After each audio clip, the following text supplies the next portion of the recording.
This is his very first time ever career playing in Pro League. And he did recently win his Code S group to get, or Code A group to get into Code S. Yeah. And he's on the new team, Yaoi Flash Wolves, of course, a team that's pretty well known in Taiwan for playing in the TESL. He's also got a great League of Legends team. Maybe even 2 teams. I'm not sure, but I know they have at least 1. Yeah.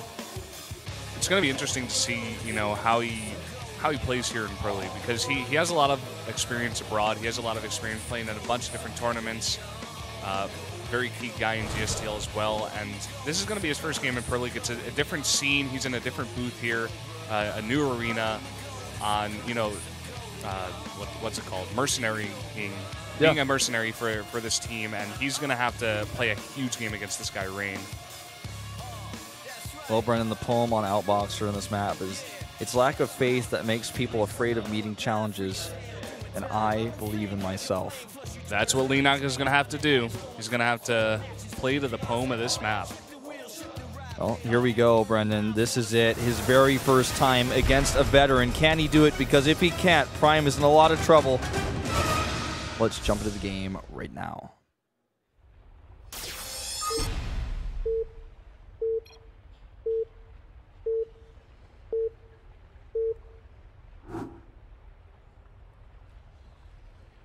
LTA는 SKT1. Down here in the bottom right, in the purple for Prime, it is Leenock. Like that red hair. In the bottom, or top left, excuse me, Rain for SK Telecom T1. Rain is on a completely different level. Yes, I know Leenock was one of the best players in the world. One of the best Zergs. A GSL finalist. He lost to Jokchi back in the day. One of the best GSL finals. I would recommend to go back and watch that one. Has a ton of fans. Ton of fans. Very well appreciated Zerg. And is in Code S currently. But Rain has been in Code S like over and over and over and over again with top finishes. Rain has won way too many tournaments in Korea. Rain has like traveled the world and won tournaments. He's like just, Rain's like just too consistent. Now, one of Leenock's skills, I would say, and I think one of the reasons why he does so well when he travels to MLGs, for example, is his ability to play blind games. Not knowing his opponent, go through an open bracket, tear through it no matter who he's playing against. His style is unpredictable enough. He knows enough builds to not have to play standard, that he gets a lot of wins that way. On the other hand, we are talking about now the most prepared league in the world. You have one map, one opponent, that's it. There's one map, one opportunity. That's it, man. Sees everything you've ever wanted. You know, I'm sure Eminem watches StarCraft. He was inspired by Pro League and StarCraft 1 when he made that song. Because gotta be it. This is really an arena that Leenock has never played in before. In GSTL, where he was oftentimes the closer for FX Open, he used that same skill that I was talking about, blind opponents. You put him out last, and he's like the guy who cleans everybody up. He doesn't know who they're going to send against him back to back to back. If he has to get a reverse all kill, he's got to beat 4 people. 4 people he's not preparing for. The only thing he's prepared for is his very first map, but everything else he does after that, what wins he gets, are just kind of reactionary games where he's just thinking, I'm better than my opponent. But in Pro League, he's playing against somebody who's excellent at preparation, has been ever since StarCraft 1, won the OSL, which was basically the format for the OSL was a different version of the GSL in StarCraft 2, where you had even more time to prepare for your groups. So, I mean, if you just look at all these things, you look at Rain and you're like, well, he is the master of preparation versus the guy who's not really that skilled in that type of arena. So we'll see if Leenock can actually pull off a win here in this best of 1. Yeah, well said. And Rain coming in here with the probe, he sees that super early third hatchery here. And I actually like that for Leenock, because knowing Rain, he's a very safe player. He likes to sit back. He does a better job of turtling than Younghwa will ever do, unless he comes back. I guess that was a little bit too harsh, but you know, he's just one of the best, safest Protosses that we have here in the world. And Leenock's going to say, well, I'm going to play greedy here economically, and you can decide whether you want to be aggressive. And if you're not, and if you don't want to play, you know, out of your comfort zone here, then I'm just going to get far ahead. Yeah, he's like, that's fine. Sure. He's like, well, I guess you're just going to let me have 3 hatcheries. It's fine. With the gateway timing here, he's going to have a pretty quick warp gate research. He's going to have his tech out pretty early, too. Most likely to be Stargate, as Rain's not been one to Immortal all in. Or, you know, even do like an Oracle build into Void Rays. It's like pretty much going to be a Phoenix every time. Now, let's see if these 2 links get in the main base. Okay, let's watch these 2 links get into the main base. Yep, they're going to get in the main base, and the Stalker's going to micro. Thankfully for Rain, he has not put down that tech after the Cyber Core, so the Zergling's not going to see anything. Actually going Robo here. Weird. Zany and crazy. Whoa. Wow. This could be a response to that very fast 3rd hatchery. I mean, the rush distance on Outboxer isn't really that long, especially to get to that 3rd base. He made a sentry, and he doesn't have a forge. I think this could be a sentry drop. Well, there's the forge. Doesn't necessarily mean it's not going to be a sentry drop anymore, but... Yeah. This is very unrain-like. Well, we're just going to have to wait and see how his build unfolds here. Definitely, like you said, you know, this is a map that you just have so much time to prepare for. This is something that Rain has, you know, spent so much time on, especially since Code S hasn't started just yet. Yeah. There's the Warp Prism. 2nd sentry. Forge is done, so he can, you know, set up a defense at home. Yeah. If anything comes his way. Warp Gate research done too, so I think he's going to drop 2 sentries out of the 2 gates he has. Oh, what? Wow. Very Double Stargate. You know, he drops in, let's say he drops in these 2 sentries, he gets the force fields on the ramp, he warps in a couple more sentries, and then he has Phoenixes following up. Yeah, this is... Oh, he's going to take the island. He's going to take the island and go Air Protoss. That Overlord, I'm pretty sure, saw the Warp Prism. Yeah, if Leenock was on his game, he would have he seen sends it, the Overlords right away to the island. He's like, oh, I know your game. He's not going to be able to creep this up and block it. But yeah, he knows what's up. Leenock, good scout here. Yeah, he targets the Overlord. He sees the Warp Prism still going, but he's still going to check. No reason not to. Has his Zerglings ready here in case they drop over there, and he's going to be ready for it in the main base as well. Speed about to finish. Yeah, with speed, this isn't going to get anything done except maybe blocking some mineral patches. But hey, if you're going to take the island base, you're going to make a Warp Prism. Might as well get the most bang out of that Warp Prism as you can. Force Field goes down here, and actually doesn't really trap anything. Yep. No damage. So this is the response. We've seen this a lot actually already in Code A. Players taking island bases on this map and on Waste Station, a map that you guys probably aren't familiar with if you only watch Pro League, but look it up. It's got an island. It's a build that is pretty tough to counter as a Zerg player. Most Zerg players just try to out-expand when they see this. Most Zerg players actually haven't scouted this, so it's becoming more popular. Leenock is on top of this.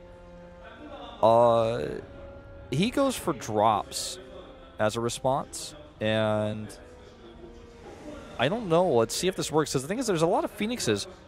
He's going to recall these probes, by the way, if you're confused, to the base. No, they're just having a probe meeting here. You know, probe meeting. What do probes talk about? They got to discuss, you know, more efficient mining. We got to discuss the pylon placement for the three pylon wall for the cannon rush. I don't know. We got some new maps coming up talked about for next season. Well, you know, look at this. This is like, you know, Leenock's going to go for the drops. He has the speed and the drops coming up for the Overlords, but he's got 6 Phoenixes out on the map. He's already killed 2 Roaches. He's like, well, are you going to drop me when I can kill all of your Overlords? Well, he doesn't even have any reason to believe there's a drop, right? He's got cannons here at the front.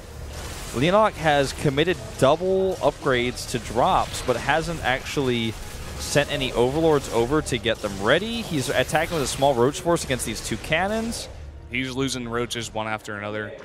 Okay, well, here we go. So he is going to go for this drop now. I think he's just trying to keep Rain preoccupied here.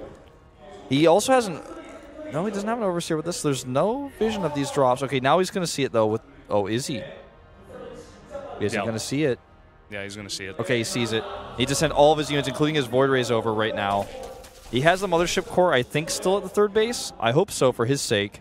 Nope, it's not here. It's not there. There's 1 cannon going up, and it's not in the right position. He's going to maybe get 1 Overlord before it drops anything, but the rest is going to come out. Well, yeah, a lot of lings here, actually. This is a pretty aggressive response here by Leenock. Thing is, these units may have dropped out, but they're not getting off this island now, so they need to do a lot of damage. And he pulls the probes, but he actually targets the Nexus. I think this is a poor choice. There's 2 Void Rays here with prismatic alignment. Is he going to get it still, though? No. No, it's not going to happen. And if you think about everything there, delayed mining for about 10 seconds maybe, but that actually was a big waste of minerals and gas. He went for the upgrades for the drops. He got the speed as well. But having all those units in the air and having that observer, that one key observer in the right place. And Rain is like, yeah, well, okay, I'm just going to kill all your units then, I guess. What does Leenock do from here? He has a few Hydras on the way. He's getting a Spire to help deal with those Colossi. If he thinks he's going to go Mutas here, he's sadly mistaken because he doesn't have enough gas to make a massive chunk of Mutas. And with all these cannons here, plus the fact that there's already a Sky Army with double Stargate to produce additional Phoenixes. Even make sure the island can't be taken counterwise with a Stalker drop. This guy is on top of it. He might even be planning on taking that island, actually. Maybe he was like, well, I got to get this Overlord out of here. I'm going to take this base, too. This Warp Prism is a bit out of place. Need to get out of here. But the one thing that Leenock has going for him is he's like slightly ahead in upgrades. Not always the case in this matchup. And he's got a big army coming over here. But there's already 2 Colossi. It's 6 Phoenixes, 6 Void Rays. And he's got to attack into a funnel point where there are cannons set up. Yeah, it really depends on, you know, how the Hydras and Micro, do they go down here? If he does go for a direct attack. Is he just going to, like... I mean, he comes over here, and I think he scared Rain into thinking it was going to be like a secondary follow-up drop. He's actually just going to go out to meet him. It's a lot of Zerglings in this, though. Most of them do get obliterated. Nice force fields there. Yeah, Pylon goes down out here. Could be looking to take that 4th base. With the composition he has right now, I don't think it would be too hard to defend there. 14 Corruptors on the way. It's going to be very useful against this big air army, but with how many Void Rays there are out already, you know, I'm not sure. Well, I mean, he's going to go for a small mini drop over here, but he looks desperate. Look at his face. 2 Void Rays ready to meet him. So many cannons. I think look at this. He should probably just turn around. Like, this is not getting Look at how many cannons are over there.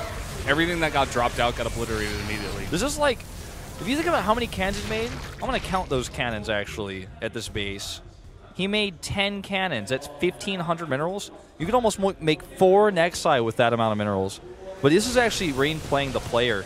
He knows that Leenock is so aggressive, it's like hard for him to actually resist himself attacking a base like this, a location like this.